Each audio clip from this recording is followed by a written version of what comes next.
Once upon a time, in the vibrant underwater city of Bikini Bottom, SpongeBob SquarePants was working at the Krusty Krab, flipping Krabby Patties with his usual enthusiasm. Little did he know, today was going to be an adventure like no other. As SpongeBob was busy in the kitchen, Mr. Krabs came running in, looking more excited than usual. "SpongeBob, me boy, I've got something extraordinary to share with ya," Mr. Krabs exclaimed. SpongeBob, always eager to hear news, wiped his hands on his apron and asked, "What is it, Mr. Krabs?"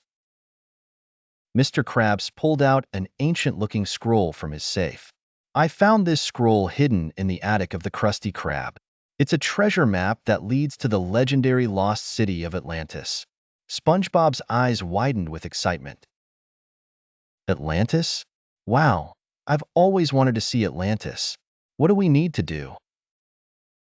"We need to find 3 magical keys that are scattered across Bikini Bottom," Mr. Krabs explained. "Each key is guarded by a different challenge. Once we have all 3, we can unlock the gateway to Atlantis." SpongeBob, with his best friend Patrick Star by his side, eagerly set off on their quest. Their first stop was Jellyfish Fields, where the first key was rumored to be hidden. In Jellyfish Fields, SpongeBob and Patrick encountered a series of obstacles. They had to navigate through a maze of jellyfish, dodge giant jellyfish stingers, and solve a riddle given by the wise old jellyfish named Elder Jellius. After successfully completing these challenges, SpongeBob and Patrick discovered the first key hidden inside a jellyfish nest. With the first key in hand, they moved on to their next location, the Goo Lagoon. The second key was said to be hidden beneath the sands of the beach. SpongeBob and Patrick used a metal detector to search for the key, but they soon realized that the sands were alive with mischievous sea critters that played tricks on them. After a playful battle with the sea critters and some clever thinking, they uncovered the second key buried deep in the sand.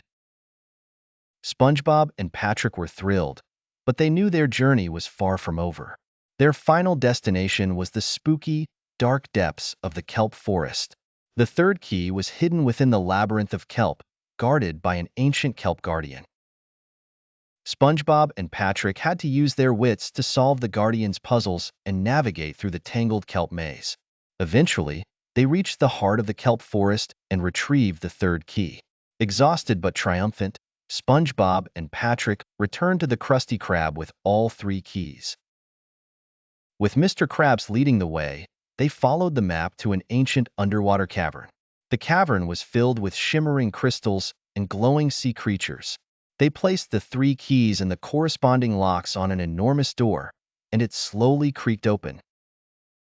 Beyond the door lay the magnificent Lost City of Atlantis, a breathtaking city filled with dazzling buildings, advanced technology, and ancient wonders. The Atlanteans, who had been waiting for brave adventurers to find them, welcomed SpongeBob, Patrick, and Mr. Krabs with open arms. The Atlanteans showed them their advanced technology and shared their ancient knowledge. SpongeBob and Patrick were amazed by the beauty and wonder of Atlantis. They learned about the history of the city and even had the chance to try some Atlantean delicacies. After spending a wonderful day in Atlantis, it was time to return to Bikini Bottom. The Atlanteans gave SpongeBob, Patrick, and Mr. Krabs a special crystal as a token of their appreciation. A crystal that would allow them to visit Atlantis whenever they wished. Back in Bikini Bottom, SpongeBob and Patrick couldn't stop talking about their incredible adventure. They had made new friends, discovered amazing things, and had memories that would last a lifetime.